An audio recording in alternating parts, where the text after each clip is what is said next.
Bonjour à tous et bienvenue pour cette nouvelle analyse de match sur la chaîne. Alors avant de commencer, ne vous étonnez pas pour la lumière.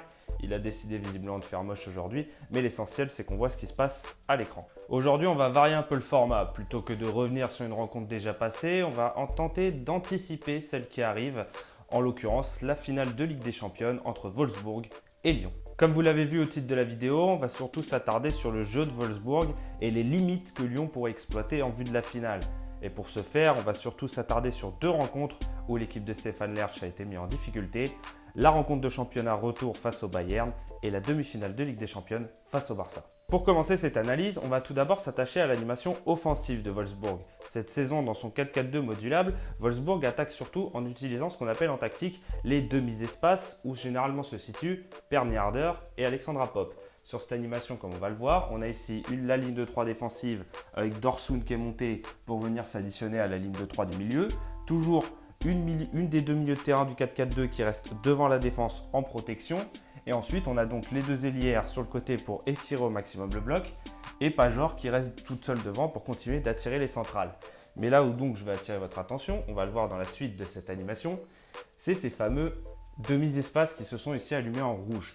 En tactique, les demi-espaces, c'est cet écart quand on divise le terrain en 5 entre les ailes et l'axe. C'est ici, en général, que se crée le plus gros des décalages et le plus gros des actions dans le football. En effet, une joueuse dans le demi-espace met souvent en doute la ligne de défense adverse. En effet, quand on est situé ici face à une défense à 4, qui doit sortir sur la joueuse, qui doit prendre le marquage, qui doit anticiper une éventuelle profondeur. Ça peut poser un petit conflit, une petite hésitation qui peut du coup permettre à l'équipe qui attaque d'avoir un espace. Ici, dans le jeu de Wolfsburg, c'est Alexandra Popp qui, on le voit, est dans le demi-espace et Per Nyarder qui est juste à côté, mais qui en temps normal traîne dedans, qui sont chargés d'occuper cet espace. Et justement, le jeu de Wolfsburg passe par là, c'est-à-dire tenter de trouver à chaque fois une de ces deux joueuses dans ce demi-espace pour ensuite décaler vers l'aile ou éventuellement devant. Ou si on ne peut pas, tenter d'écarter. On va le voir là sur cette action-là. Elles ne vont pas être trouvées dans un premier temps. On voit qu'il y a une tentative tout d'abord d'Alexandra Popp ici qui va tenter de reprendre le ballon. Au final, Wolfsburg va devoir écarter et ici, Per Nyarder, demi-espace, va être trouvé, va pouvoir décaler sur l'aile et va pouvoir y avoir un centre dangereux pour Wolfsburg. Pour bien comprendre ce principe de demi-espace, je vous ai mis 2-3 séquences pour bien que vous le voyez. Ici, la joueuse dans le demi-espace n'a pas pu être trouvée directement. On retourne derrière, la 6 vient dézoner pour justement aider à ce que Per Nyarder soit servi. Et Per Nyarder peut être servi, malheureusement elle n'arrive pas à trouver une opportunité. Elle est vraiment capitale d'ailleurs dans le jeu de Wolfsburg, que ça soit dans son placement ou comme on l'a vu ici, de par sa qualité technique supérieure et de par sa qualité de percussion, elle fait toujours extrêmement mal aux défenses, même quand on tente de la cadrer. Barcelone dans son match avait très clairement mis Amraoui sur elle pour l'empêcher au maximum. Ici on voit le piège s'est très vite refermé pour empêcher au maximum Per Nyarder ou dans l'autre cas Alexandra Popp de pouvoir trouver une ouverture derrière. Pour contrer ce jeu dans les demi-espaces, que ce soit le Bayern ou le Barça, ils ont tous les deux utilisé la même méthode, verrouiller le milieu de terrain et les lignes de passe. On va le voir, le but dans ce cas-là est tout simplement de forcer Wolfsburg à allonger et à jouer en long ballon. En général, les Allemandes n'ont pas trop de problèmes avec ça, dans le sens où elles jouent souvent long s'il le faut et que le milieu est verrouillé en espérant prendre les seconds ballons. Mais contre le Bayern et le Barça, on le voit sur ces actions, elles n'arrivent pas à les prendre justement et c'est là où le jeu a été plutôt bien cadré. Là on le voit, le milieu va cadrer, va venir fermer, obligé d'allonger, perte de balle derrière, récupération pour le Barça. Les Espagnols ont en prime, en plus de verrouiller le milieu de terrain et de forcer Wolfsburg à jouer long, tenter de fermer au maximum les ailes également. C'est ce qu'on va voir sur cette tentative de sortie de balle où Wolfsburg n'arrive pas à prendre les ailes, fait tourner plusieurs fois le ballon et est au final forcé à chaque fois de revenir en arrière jusqu'à au final allonger à la fin de l'action. Comme ici, et encore une fois, le second ballon peut être récupéré et Barcelone peut repartir. Vraiment, sur ce jeu-là, le FCB a super bien contré Wolfsburg pour l'empêcher au maximum de trouver ses espaces. Dernière action pour parler un peu justement de ce blocage de Barcelone. Le dernier volet utilisé, c'est aussi au final le pressing offensif. Ici, Wolfsburg tente de sortir avec Henrich puis Dorsum. Le pressing force les joueuses à reculer et à faire des erreurs sur leur contrôle ou sur leur passe. Et au final, du fait de ce pressing ou de presser à nouveau Dorsum, perte de balle pour Wolfsburg. Si sur le match contre le Barça, les mécanismes des Espagnols ont fonctionné une grande partie de la rencontre, ils ont évidemment à un moment fini par craquer, ou en tout cas le Wolfsburg a réussi à trouver une solution pour marquer ce fameux but qui lui permet aujourd'hui d'être en finale. On va le revoir justement ce but pour voir du début à la fin comment Wolfsburg au final s'est sorti de cette situation compliquée. On le voit, plutôt que d'utiliser le demi-espace, elles sont passées sur les ailes avec Dorsun. Dézonage ici pour permettre d'écarter sur Engen. Engen qui a très bien vu le bloc barcelonais un peu trop dense qui a du mal à s'étirer. Derrière centre. Ici, Mapiléon qui tente de dégager, trop courte, au final elle tombe, du coup elle ne va pas pouvoir être sur le duel suivant sur Pajor. On va voir l'action qui continue, Pajor le retourne acrobatique, 3 joueuses qui viennent au contact, juste avant petit mot aussi sur Pereira qui tente de dégager du pied droit son bon pied mais qui au final rate son dégagement parce qu'il aurait fallu dégager du gauche vu la trajectoire mais elle était sur son mauvais pied à ce moment-là. Et là, 4 joueuses qui viennent se cibler autour de la joueuse qui fait un retour acrobatique. Pereira a lâché son marquage. Rolfeu est toute seule. Elle peut faire la différence. On va maintenant passer à l'animation défensive de Wolfsburg. C'est simple, on garde toujours cette idée du 4-4-2. Et comme on le voit ici sur l'animation, 2 lignes de 4 avec Perny Harder dans une position derrière l'attaquante.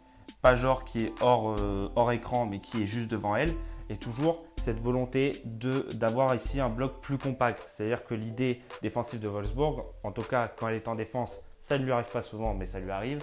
C'est vraiment ces 2 lignes de 4 pour au maximum couvrir. Et derrière, Perny Harder ici dans une position derrière l'attaquante plus centrale pour empêcher les principales liaisons au centre du terrain et empêcher l'adversaire d'exploiter également ce milieu de terrain qui est verrouillé. Face à ces 2 lignes bien compactes, Barcelone tente tout simplement d'exploiter l'écart entre la ligne du milieu et de la défense. Sur cette action, c'est ce qui va se passer. Putellas peut servir Mariona qui percute avec Oshoala qui derrière va avoir une occasion de frappe. Certes, l'angle n'est pas très ouvert, mais on voit que déjà, il y a possibilité pour le jeu de Barcelone de se placer dans cet écart. Autre chose aussi à faire remarquer, tant qu'on parle du jeu défensif, c'est le fait que Harder, en plus de couper les lignes vers l'intérieur, est souvent très proche d'Amraoui. Très clairement, l'une comme l'autre devait marquer l'autre pour l'empêcher d'avoir une influence. Amraoui sur Harder pour l'empêcher d'avoir une influence offensive. Harder sur Amraoui pour l'empêcher surtout de récupérer les seconds ballons et de permettre à Barcelone de repartir de l'arrière. On va le voir sur la suite de l'action ici. Harder qui venait fermer la ligne intérieure. L'action se poursuit. Barcelone fait tourner encore une fois. Mariona qui peut être trouvée entre les lignes. Ici, elle n'arrive pas à prendre le ballon, mais c'est vraiment cet écart que Barcelone va exploiter, en tout cas une majeure partie de la première période. On va voir qu'ensuite Wolfsburg va trouver une autre méthode pour s'en défaire, mais pour l'instant, là, on voit aussi percer de la défense centrale, le milieu. Mariona encore trouvée sur un décalage avec la ligne du milieu qui a été franchie. Elle peut décaler à droite. Occasion pour Barcelone. Le centre sera dégagé. Mais mise en difficulté, Barcelone a tenté de s'adapter dans cette rencontre. Tout simplement, ici sur cette animation, on le voit, il y a une certaine modification de cet espace. Toujours cette ligne défensive et cette ligne du milieu. Mais ici, Alexandra Popp qui est venue se placer entre les deux, redescendant un peu et du coup Perny Harder sortant de sa position derrière de l'attaquante et venant plus se mettre au milieu, exprès pour empêcher un dézonage éventuel de Mariona, d'Hermoso ou de Putellas, justement pour venir se mettre dans cet espace et permettre derrière de construire, d'être dangereux pour Barcelone.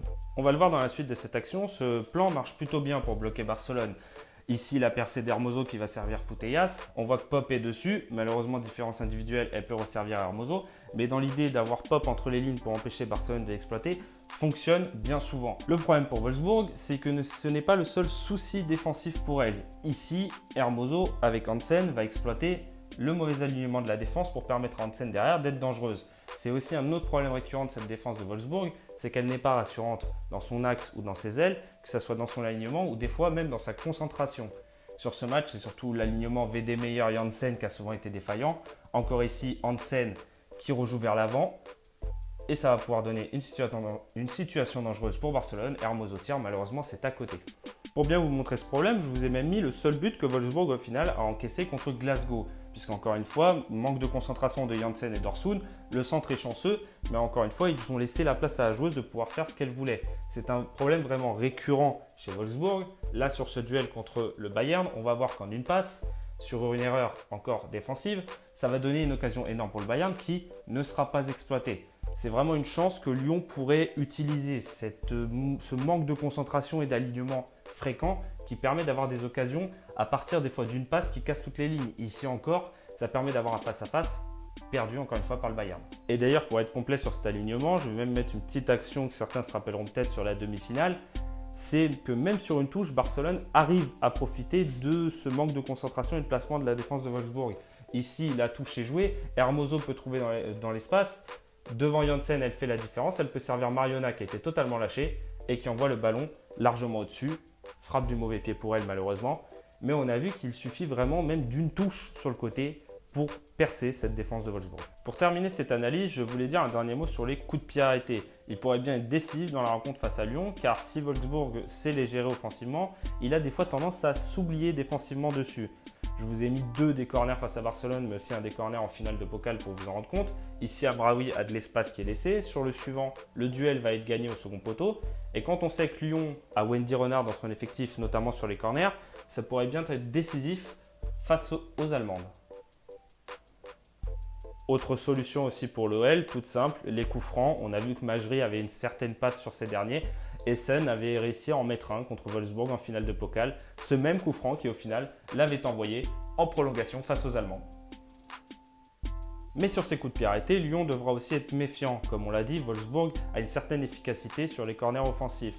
Et là, comme on va le voir, généralement, c'est parce qu'elle applique une méthode bien précise. Sur ces corners, les Allemands ont tendance à mettre une forte densité au premier poteau dans le but de dévier le ballon au second, où généralement se trouve une joueuse pour le reprendre. Ici, face à Francfort, ça va être le cas. Déviation, joueuse au second. Alexandra Popp peut frapper dans l'angle fermé. Là, face à Fribourg, c'est un coup franc, autre phase, mais c'est la même finalité. Le ballon va un peu plus traîner, il va au final revenir. On va quand même avoir un centre qui va venir de la droite vers la gauche ici. Et encore une fois, au second poteau, une joueuse peut reprendre et frapper dans l'angle fermé. Et quand une joueuse ne peut pas être trouvée comme au second poteau, comme ici sur ce corner face à Essen, il reste toujours les frappes de loin, sur lesquelles Lyon devra aussi se méfier, puisque Wolfsburg a pas mal de joueuses à qualité technique qui peuvent sortir ce genre de tir. C'est tout pour cette analyse, j'espère que la vidéo vous a plu.